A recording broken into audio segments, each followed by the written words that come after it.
Baik. Bismillahirrahmanirrahim. Assalamualaikum warahmatullahi wabarakatuh.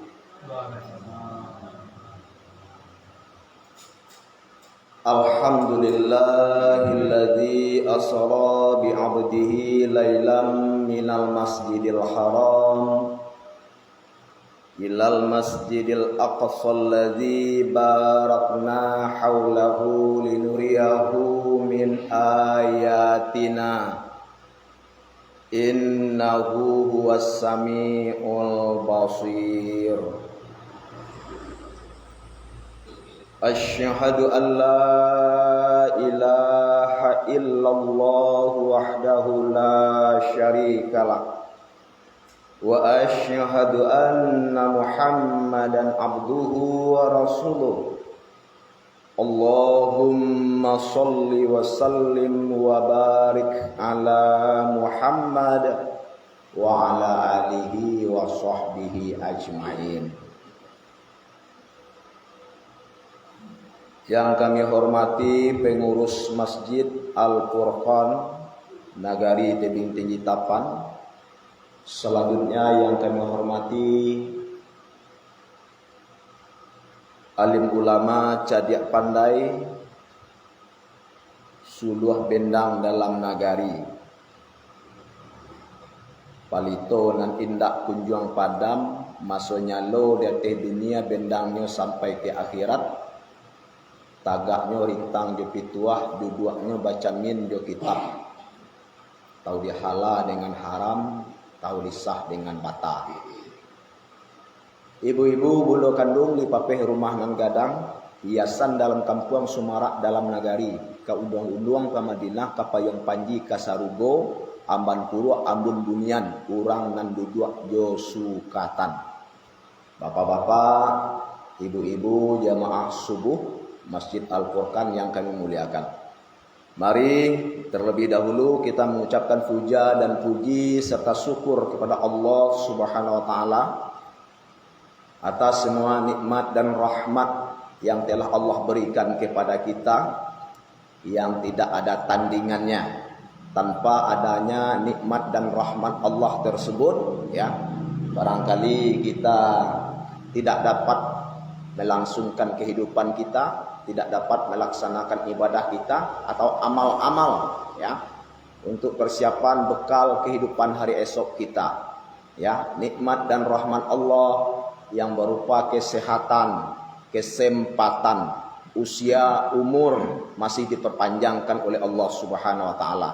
Diberikan kekuatan lahir dan batin, iman dan Islam, sehingga pada pagi subuh yang mulia ini kita bersama-sama hadir ke rumah Allah yang kita cintai ini dalam rangka untuk melaksanakan ubudiyah, dalam rangka melaksanakan ibadah, dalam rangka melaksanakan menyembah Allah, sekaligus, ya, memperkuatkan, mengikatkan, memelihara silaturahim di antara kita. Jadi keunggulan sholat berjamaah itu ibu-ibu, ya, dan bapak-bapak itu dia terbinanya persatuan dan kesatuan, silaturahim sesama awak. Dapat awak bertatap muka, dapat awak melihat, ya, kenyataan real dari sahabat-sahabat kita. Nah, kalau tidak untuk membina silaturahim, untuk mempereratkan persaudaraan sesama kita berjamaah tersebut, berarti tidak ubahnya sholat sendirian. Ya, karena kita diperintahkan, ya, bina hubungan baik dengan Allah, bina hubungan baik dengan sesama manusia. Ya, hubungan baik dengan Allah kita bina, ya, itu di dalam sholat. Hubungan baik dengan Allah kita bina, kita pelihara, ya, dengan melaksanakan sholat. Hubungan baik dengan sesama manusia kita bina, ya, dengan sholat, ya, yaitunya sholat berjamaah. Makanya siapa saja yang menjadi imam di depan wajib syarat berjamaah tersebut makmum mempunyai rasa keikhlasan untuk mengikuti imam yang di depan. Kalau tidak, rusak jamaah. rusak jamaahnya. Lah ada imam bukunya sembiang, awak salmuka dalma, jangan imam tuh. Awak berjamaah tapi hati awak menolak. Nyo jadi imam, jadi imam kau ngikut lah, jadi rusak. Jadi setelah keunggulan sholat berjamaah untuk memperbaiki ya persaudaraan ukhuwah Islamiyah di antara kita. Artinya apa? Kalau memang sholat itu merupakan tiang agama, tidak sia-sia. As-sholatu imaduddin, ya. Bahwasanya sholat itu merupakan tiang daripada agama. Jadi segala sesuatu hubungan kita baik kepada Allah maupun kepada sesama manusia itu dimulakan, diawali dengan sholat. Ya. Sholat 5 waktu sehari semalam, kemudian dilaksanakan secara berjamaah. Nah, disikolah ya yang akan memperkuatkan silaturahim di antara kita. Kemudian salawat dan salam buat Habibullah Nabi Muhammad sallallahu alaihi wasallam. Mudah-mudahan doa kita bersama Allahumma sholli ala Muhammad ya tidak mengurangi ya rasa penghormatan kita kepada beliau, dalam artian beliau bukan tidak selamat ya, akan tetapi beliau adalah orang yang selamat, orang yang sejahtera. Maka dikatakan Nabi Muhammad itu adalah maksum, artinya terbebas dari berbagai macam dosa. Ya Muhammad, kata Allah, dosamu yang sudah berlalu ya, kemudian hari ini dan hari yang akan datang sudah saya ampunkan oleh Allah Subhanahu wa taala. Seperti itu ada firman Allah yang mengatakan seperti itu. Nah, jadi bapak-bapak dan ibu-ibu jamaah yang kita hormati, harapan kita bersama ya kepada Nabi kita Nabi Muhammad ya. Semoga beliau ya selalu mendapat kesejahteraan, keberkahan, keselamatan, tempat yang tinggi dan terpuji, tempat yang mulia di sisi Allah Subhanahu wa taala. Amin ya rabbal alamin. Bapak-bapak dan ibu-ibu jamaah subuh yang kami muliakan.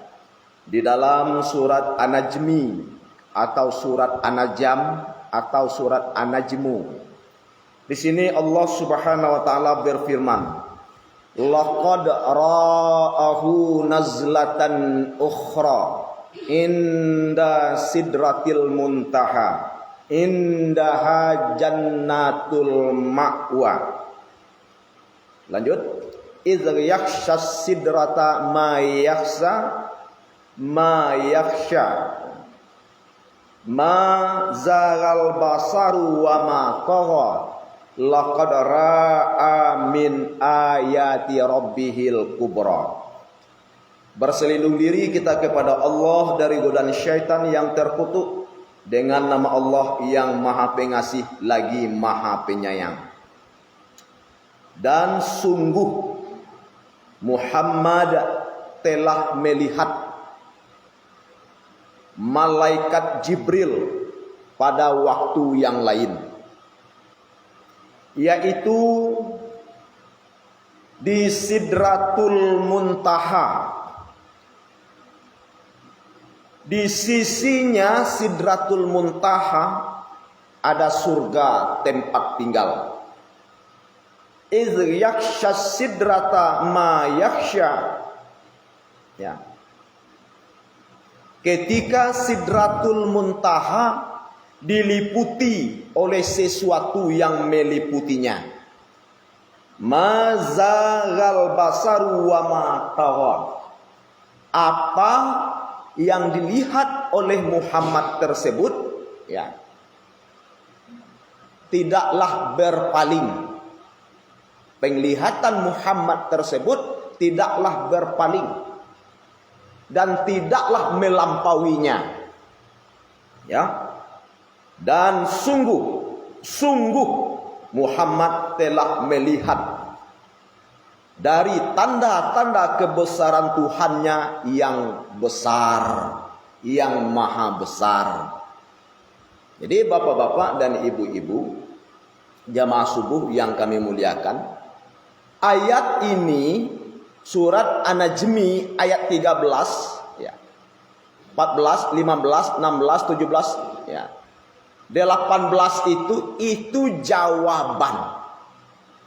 Jawaban dari surat Bani Israel, jawaban dari surat Al-Isra ayat 1. Ingat, ketika Nabi Muhammad sallallahu alaihi wasallam ya, sebelum diberangkatkan melakukan perjalanan yang sangat jauh dari Masjidil Haram ke Masjidil Aqsa. Ingat, kondisi Nabi Muhammad dalam keadaan berduka, dalam keadaan bersedih, ya. Begitu meninggal pamannya, orang yang menjadi tameng, menjadi benteng bagi Nabi Muhammad untuk berdakwah, meninggal. Ketika pamannya masih hidup, masyarakat jahiliyah, masyarakat kaum musyrik Mekah tersebut, ya, segan, hormat, ya, salut, menghargai Nabi Muhammad. Ketika pamannya Abu Thalib sudah meninggal, orang tidak ada segan-segannya lagi. Nah, seperti itu juga kita di dalam masyarakat di tebing tinggi, kan betul tunggu nih. Pangai lewat, kadang-kadang apa kutuk kalang melik pangai, tapi segan kepada orang lain, orang gumengi kamu itu. Itu etika, ibu, bapak-bapak, wibawa perlu kita pelihara. Jadi begitu meninggal pamannya Abu Thalib, kemudian meninggal istri tercinta Siti Khadijah, seorang perempuan yang pertama dan awal sekali mengucapkan syahadat. Siti Khadijah, lu manga-manga Siti Aisyah tu, putri daripada Abu Bakar, ya, menjadi istri beliau, istri muda, ya. Akan tetapi pengorbanan Siti Khadijah, ya, untuk dakwah, untuk pengembangan Islam, ya, di permukaan bumi ini luar biasa, ibu. Orang yang kaya raya, saudagar kaya raya, menikah dengan Nabi Muhammad. Jangankan semua hartanya habis untuk mensyiarkan Islam, akan tetapi nyawa, ya, jangankan nyawa, tulang belulang dia sedekahkan kepada Nabi Muhammad dalam rangka menjembatani Nabi Muhammad dalam rangka berdakwah. Oi Muhammad, junjungan ambo, suami ngambo, kalau sekiranya ambo mati, kalau sekiranya ambo dak dua geng, ambo lah dikubur dalam tanah, junjungan butuh berdakwah, butuh menegakkan Islam ke permukaan bumi ini. Ya, silakan galikan kuburan saya dan gunakanlah tulang belulang saya untuk menjembatani dakwah yang junjungan sampaikan. Untuk tunggu, uang dulu tu ibu lah masuk Islam tu, mengamalkan Islam, beribadah tu mendapatkan ancaman. Kalau kini kau ada dua ancaman ada, malah sebagian maleh mengamalkan Islam. Jadi kita berdakwah itu mengajak untuk selamat hidup dunia dan akhirat. Ya, sebetulnya hidup kau pilihan, nak ke sarugo atau nak ke neraka, itu tergantung pribadi kita. Karena ada lagu tu. Apa namanya lagu anak? Sadarkah engkau wahai insan, hidup ini hanyalah bagai titian. Mulpu lagu, ya. Jadi ibu-ibu dan bapak-bapak jamaah subuh yang ambo hormati, kembali kita kepada ayat tadi. Isra dan Mi'raj itu tidak dapat dibantah. Betul-betul telah terjadi pada masa tahun ke-13 dari Nabi Muhammad diangkat menjadi Nabi dan Rasul. Tahun ke-13 dari kenabian Nabi Muhammad. Walaupun penentuan tanggal harinya itu ada khilafiyah, perbedaan pendapat para ulama yang berdebat tentang itu, ya. Tetapi yang nyatanya pastinya Isra dan Mi'raj tersebut betul-betul telah terjadi. Sesuai dengan ayat surat Bani Israel ayat 1 tersebut, Subhanalladzi asra bi'abdihi lailam minal masjidil haram ilal masjidil aqsa.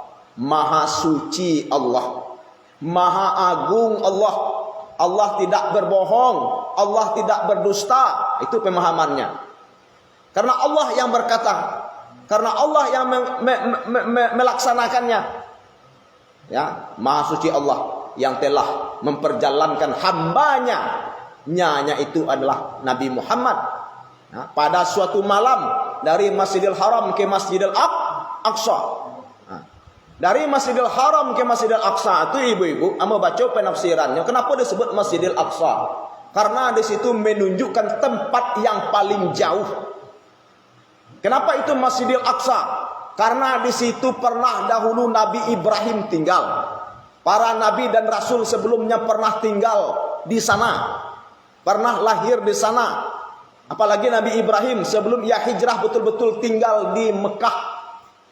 Ya, bersama putranya Ismail lalu membangunkan Ka'bah, kan seperti itu riwayatnya. Jadi mengingatkan kita kepada ya silsilah keturunan atau ikatan ya hubungan dari para nabi dan rasul itu sendiri. Disebutkan tempat yang paling jauh Masjidil Haram ke Masjidil Aqsa.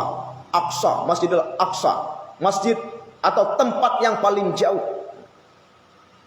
Nah, ayat tadi kan seperti itu, ya. Li nuriyahu, pada suatu malamnya telah kami berkahi di sekelilingnya. Jadi tempat-tempat yang berkah dilalui oleh Nabi Muhammad, tempat-tempat yang baik, ya. Li nuriyahu, ya, min ayatina, li nuriyah, ya. Tempat yang berkah kemudian untuk kami perlihatkan kepada Muhammad, li nuriyahu, kepadanya sebagian tanda-tanda kebesaran kami. Kau sebelum barangkali bapak-bapak dan ibu-ibu disebut oleh Allah, "Oi Muhammad, jangan bersedih. Nah, janganlah bimbang, jangan ragu, jangan khawatir, jangan baibuati. Kini barangkali gitu untuk menghilangkan kesedihan. Lakukan Isra dan Mi'raj." Sehingga dijawablah setelah terjadinya Isra dan Mi'raj itu dijawab ya tentang apa yang dilihat oleh Nabi Muhammad. Dia sudah melihat sebagian tanda-tanda kebesaran Tuhannya yang sangat agung dan sangat besar. Itulah surat An-Najmi yang menjawabnya. Ayat 18. Apa kata Allah? Ya, laqad ra'a min ayati rabbihil kubra. Sungguh Muhammad telah melihat dari sebagian tanda-tanda kebesaran Tuhannya yang sangat besar. Jadi ibu-ibu dan bapak-bapak yang kami hormati, apa yang dilihat oleh Nabi Muhammad? Keindahan yang sangat luar biasa. Sesuatu hal yang belum pernah dilihat. Apalagi intinya Nabi Muhammad Mi'raj, naik ke langit, sampai ke langit ke-7, ya, sampai ke Sidratul Muntaha. Nah, di Sidratul Muntaha itu Nabi Muhammad bertemu dengan malaikat Jibril dalam rupa yang asli. Mempunyai 600 sayap. Walaqad ra'ahu nazlatan ukhra inda Sidratil Muntaha indaha jannatul ma'wa. Dan sungguh Muhammad telah melihat rupa malaikat Jibril pada waktu yang lain. Kenapa disebutkan pada waktu yang lain? Keterangannya ya ketika di Sidratul Muntaha. Ketika di Sidratul Muntaha, ya. Dan di dekat Sidratul Muntaha itu ada surga tempat tinggal. Bahkan para ulama dengan Mi'raj, bapak-bapak dan ibu-ibu, Ibarat orang ngaji tarekat, ngaji tasawuf tampe pamutih kaji. Satu, waktu Mi'raj. Yang kedua, tampe pamutih ngaji orang tarekat itu ketika menciptakan Nabi Adam. Adam alaihissalam. Ya. Bagaimana? Ya.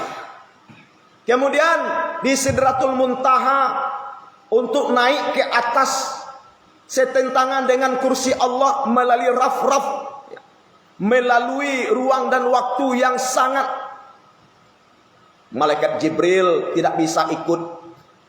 Dalam hadis kudusinya kita baca kalau ikut malaikat Jibril ikut hangus oleh melewati ruang-ruang tersebut. Sehingganya ada ulama yang berpendapat diturunkanlah sejenis kursi, Muhammad sendirian naik ke situ sehingga setentangan dengan arasnya Allah, kursinya Allah. Nah, seperti itu. Ketika bertemu Nabi Muhammad membacakan at-tahiyyatul mubarakatus sholawatu thayyibatu lillah, memberi penghormatan Nabi Muhammad kepada Allah, ya, segala penghormatan, at-tahiyyatul mubarakatus, ya, mubarakah artinya semua kebaikan, sholawatu keselamatan, thayyibatulillah dan kebaikan hanyalah milik Allah. Penghormatan itu dibalas oleh Allah. Assalamu alaika ayyuhan nabiyyu wa rahmatullahi wa barakatuh. Keselamatan, kesejahteraan alaika atas engkau ayyuhan nabi, wahai Nabi Muhammad, ya. Dan rahmat Allah selalu bersamamu. Ternyata Nabi Muhammad bukan sombong. Nabi Muhammad orangnya tidak sombong, orangnya sangat baik. Dia teringat kepada umat-umatnya. Assalamu alaina wa ala ibadillahi sholihin. Keselamatan atas hamba-hamba Allah yang soleh, yang baik. Nah, saat-saat seperti ini, ketika hal yang seperti ini, ulama berbeda pendapat, ibu-ibu. Ada ulama yang berpendapat Allah bertemu langsung dengan Nabi Muhammad waktu Mi'raj. Bagaimana pertemuan Allah dengan Muhammad? Langsung, real. Cepat bertatap muka. Ibarat pinang dibelah dua, ibu-ibu. Pertemuan Allah dengan Muhammad. Ketika bertemu, Allah tidak berbicara, Muhammad tidak berbicara. Allah berbicara, Muhammad berbicara. Ya. Apa kata Allah itu, kata Muhammad? La ilaha illallah.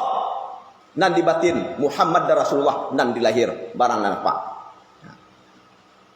Ada yang mengatakan Nabi Muhammad, ya, bertemu dibatasi oleh hijab. Tuh hijab, ibu. Ibarat orang sembahyang kadu sutrah, tuh pembatas tuh. Ini bertemu, tapi dibatasi oleh hijab atau dinding. Nah, Nabi Muhammad mendengar kalam-kalam Allah. Ada yang berpendapat demikian. Ada yang mengatakan Nabi Muhammad tersebut tidak bertemu karena diliputi oleh sesuatu yang meliputi. Ya. Akan tetapi Nabi Muhammad mendengar-dengar kalam Allah. Melihat cahaya-cahaya, melihat nur-nur, kan seperti itu. Apalagi ada pendapat yang mengatakan tidak bertemu sama sekali. Ya. Siapa mengatakan Allah, Nabi Muhammad ketika Mi'raj bertemu dengan Allah? Hadis dari Aisyah. Ketika Umar bin Khattab bertanya, ya Aisyah, Nabi Muhammad ketika Mi'raj bertemu dengan Allah atau tidak? Kata Aisyah, siapa yang mengatakan Nabi Muhammad bertemu dengan Allah ketika Mi'raj, sungguh orang tersebut sudah sesat. Jadi bapak-bapak dan ibu-ibu, Mi'raj tersebut, ya, itu merupakan pertemuan Nabi Muhammad dengan Allah. Karena Nabi Muhammad sudah mengetahui sifat-sifatnya, mustahil Nabi Muhammad tersebut tidak bertemu dengan Allah. Yakinlah Nabi Muhammad itu bertemu dengan Allah Subhanahu wa taala. Jadi setelah di Sidratul Muntaha, setelah tadi pertemuan Nabi Muhammad kembali ke bumi, diperintah, ditetapkan solat, ya, diberikan perintah solat 50 waktu, ibu-ibu, atau 50 waktu. Di satu sisi itu ada yang mengatakan bukan solat, akan tetapi ketika Nabi Muhammad turun ke bumi dari mi'rajnya itu, Allah memberikan hadiah suratul Fatihah. Itu yang mengatakan dalam bentuk riwayat yang lain, surat Fatihah. Tapi secara umum mengatakan ketika Nabi Muhammad mi'raj tersebut, ya, diberikan perintah solat 50 waktu. Ketika pulang ke bumi, Nabi Muhammad bertemu dengan Nabi Musa. Apa kata Nabi Musa? Oleh apa yang diberi oleh Allah? Solat 50 waktu. Woi, berai Muhammad, minta kurang. 9 kali Nabi Muhammad bolak-balik minta pengurangan, ya. Dikurang 5, dikurang 5, dikurang 5, kan seperti itu. Akhirnya ibu-ibu, ya, 9 kali pula sehari semalam kita membacakan tahiyatul itu. Nanti ditanya, sholat wajib 17 rakaat, 5 waktu sehari semalam. Membaca tahiyat kita 9 kali. Kenapa 9 kali? Apa sumbernya 9 kali membaca tahiyatul yang wajib itu? Karena Nabi Muhammad ketika mi'raj, ya, berkenaan dengan pengurangan sholat itu 9 kali menghadap Allah Subhanahu wa taala. Jadi sudah 5 waktu sholat tersebut masih diusulkan oleh Nabi Musa, mintakan pengurangan ya Muhammad, 5 waktu berat. Ternyata Nabi Muhammad sudah malu kepada Allah. Karena perintah sholat 50 waktu, dimohon pengurangan, dispensasi keringanan, besar pengurangannya daripada sholat yang ditetapkan. Maka terdengarlah kalam-kalam Allah melalui hadis kursi, ya Muhammad, 5 waktu tidak bisa dikurang dan tidak bisa ditambah. Sungguh pun engkau dan umat engkau melaksanakan sholat yang 5 waktu, pahalanya sama dengan sholat 50 waktu sehari semalam. Wabil hasanati asyri amsalihah. Karena kebaikan itu dibalasi oleh Allah, satu kebaikan dengan 10 lipat kebaikan. Mudah-mudahan pertemuan kita pagi subuh ini bapak-bapak dan ibu-ibu ada manfaatnya untuk kita. Dengan kesimpulan, marilah kita pelihara semiyang kita, solat 5 waktu sehari semalam, marilah selalu kita peliharakan. Mari kita karjo, karena kita lah babining, karena kita lah ba anak, karena kita lah ba minantum. Marilah kita samiyang. Itulah daripada amanah Isra dan Mi'raj yang sangat populer kita laksanakan. Mudah-mudahan bermanfaat. Kita akhiri. Wabillahi taufiq wal hidayah. Assalamualaikum warahmatullahi wabarakatuh.